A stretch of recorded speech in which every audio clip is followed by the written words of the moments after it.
Friends, Bharti Patil चॅनलमध्ये पुन्हा एकदा आपला स्वागत आहे. आज आपण बेलफळाचं सरबत बनवणार आहोत. तर उन्हाळ्याच्या दिवसात म्हटले तर झाडांना बरेचसे बेलफळं असे पिकलेले असतात किंवा नवीनही बारीक बारीक लागतात आणि जुने फळं असे गळून पडतात. असे पिकलेले फळं मस्त बरेच निघतात. मग यांचं काय करायचं, ते बरेच औषधी गुणधर्म या फळांमध्ये असतात. तर ते पोटासाठी खूप फायदेशीर असतात. उन्हाळ्यामध्ये याचं सरबत आपल्या पोटाला थंडावा देणारं असतं. ज्यांना उन्हाळीचा त्रास होतो ना, त्यांनी तर उन्हाळ्यामध्ये बेलफळाचं सरबत अवश्य पिलं पाहिजे. तर आता बघू शकता तुम्ही, आपण हे असं फोडून घ्यायचे. अगोदर लाकडी दांड्याने हे बेलफळं फोडून घ्यायचे. आता हे मोठं एक बेलफळ घेतलेलं आहे मी, ते फोडून घ्यायचे आहे आपल्याला व्यवस्थित असं. आणि नंतर चमचा घेऊन आपल्याला याच्यातला गर संपूर्ण काढून घ्यायचा. या पद्धतीने असं चमच्याने खरडून, जसं आपण कवटामधला गर काढतो ना, त्याच पद्धतीने बेलफळाचं गर काढून घ्यायचं आहे. कारण बऱ्याच वेळेस काय होतं, उन्हाचं जर आपण बाहेर फिरायला वगैरे गेलो, काही कामानिमित्त जरी गेलो, तो बऱ्याच वेळेस ऊन लागतं, घरातही बऱ्याच वेळेस ऊन लागतं. तर हे बेलफळाचं सरबत तुम्हाला लगेच आरोग्याला थंडावा देणारं असतं. डोळ्यांची ज्यांची जळजळ होते, आग होते, तळपायांची आग होते, त्याच्यासाठी सुद्धा हे बेलफळं खूप फायदेशीर आहे. आणि बऱ्याच वेळेस काय होतं, जुलाब वगैरे होता उन्हाळ्यामुळे, तर ते सुद्धा या बेलफळाने थांबतात. पोटाला असा थंडावा देतात.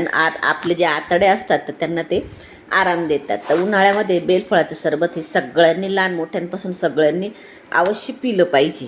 तर आता बघू शकता आपला सगळा गर हा काढून झालेला आहे.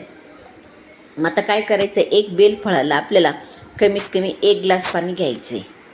आता हे बेलफळ अगोदर आपल्याला कुस्करून घ्यायचे, चांगला हाताने हात स्वच्छ धुवून घ्यायचे अगोदर.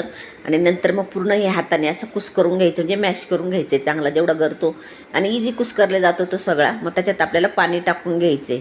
1 ग्लास थंड पाणी घ्यायचे आणि ते चांगलं पुन्हा हाताने त्याच्यात कुस्करून व्यवस्थित असं मिक्स करून घ्यायचं आहे चांगलं. कारण हे बेलफळाचं सरबत हे हाताने कुस्करूनच असं या पद्धतीने करावं लागतं. ते मिक्सर वगैरे करायचं नाही, कारण त्याच्यात त्या बिया असतात आणि त्या बिया जर तुमच्या मग ग्राइंड झाल्या मिक्सरमध्ये, तर मग त्याला कडवटपणा येतो.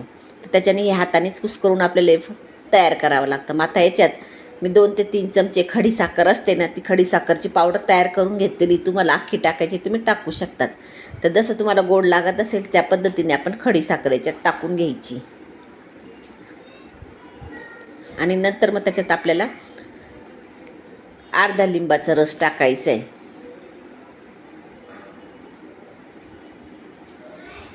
असं तो पूर्ण पिळून घ्यायचा आहे अर्धा लिंब. नंतर तुम्हाला त्याच्यात पाहिजे तर पुदिना किंवा तुळस असते, तर तुळशीचे पानं किंवा पुदिन्याचे पानं त्याच्यात कुस्करून टाकू शकतात. आणि काळं मीठ टाकायचं आहे अर्धा चमचा. आपण त्याच्यात काळं मीठ, थोडंसं साधं मीठ टाकायचं आहे. आणि हे व्यवस्थित असं मिक्स करून घ्यायचं आहे. आपल्याला चांगलं मिक्स करायचं आहे. साखर आणि आपलं हे मीठ वगैरे हे सगळं मिक्स झालं पाहिजे, त्याच्यात एकजीव झालं पाहिजे. अशा पद्धतीने मिक्स करून घ्यायचे. आणि नंतर मग आपल्याला ही अशी गाळणी असते किंवा पुरण गाळायची गाळणी जरी असली तरी चालेल. मग त्याच्याने हे सरबत आपल्याला हे गाळून घ्यायचे. आणि हे बेलफळाचं सरबत आहे ना, घट्टसरच असतं, जास्त पातळ राहत नाही, तर घट्टसरच राहतं. त्याच्याने एक फळाला आपल्याला 1 ग्लास पाणी. आता याच्यापेक्षा जास्त जर मोठं फळ असेल तर मग तुम्ही 2 ग्लास पाणी वापरू शकता, पण तुम्ही तुमच्या हिशोबाने. पण जास्त पातळी करायचं नाही आहे, ते घट्टच असतं हे सरबत. आता या हाताने आपल्याला असं गाळून गाळून घ्यायचं आहे, म्हणजे त्याचा गर आपल्याला खाली गाळणीतून गेला पाहिजे. तर बघू शकता नंतर या अशा बिया वगैरे निघतात आणि अशा त्याच्यातून चोथा निघतो, असा काड्यांचा त्याचा चोथा निघतो. तर तुम्ही या बियानंतर रोपं बनवायला तुम्ही वापरू शकता. कुंडीमध्ये लावून दिल्या तरी छान असे बेलाचे रोपं तयार होतात.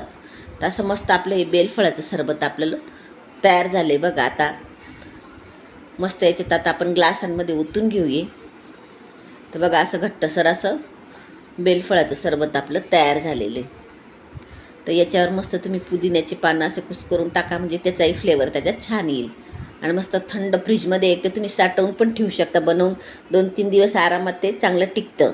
आणि असंही तुम्हाला चालू चालू प्यायचं असलं लगेच उन्हातून आल्यावर, तर तरी तुम्ही पिऊ शकता. आता मस्त त्याच्यात पुदिन्याचे 2-3 पानं असे कुस्करून टाकलेले मी, म्हणजे त्याच्याने ना आपल्या हे सरबतला मस्त असा छान फ्लेवर येणार आहे पुदिन्याचा. तर त्याच्याने पण आपल्याला थंडावा असं भेटतो. तर फ्रेंड्स, रेसिपी आवडल्यास चॅनलला लाईक, शेअर, सबस्क्राईब नक्की करा. आणि बेलफळाचं सरबत एकदा तरी नक्की करून बघा. आणि एकदम छान असं फायदेशीर, आपल्याला आरोग्याला थंडावा देणारं, उन्हाळ्यात मस्त असं बेस्ट आपली हेल्दी ड्रिंक आहे. तर नक्की ट्राय करून बघा आणि एकदा तरी नक्की बनवा. आणि लाईक, शेअर, सबस्क्राईब नक्की करा. तोपर्यंत भेटू आपण पुढच्या व्हिडिओत. धन्यवाद.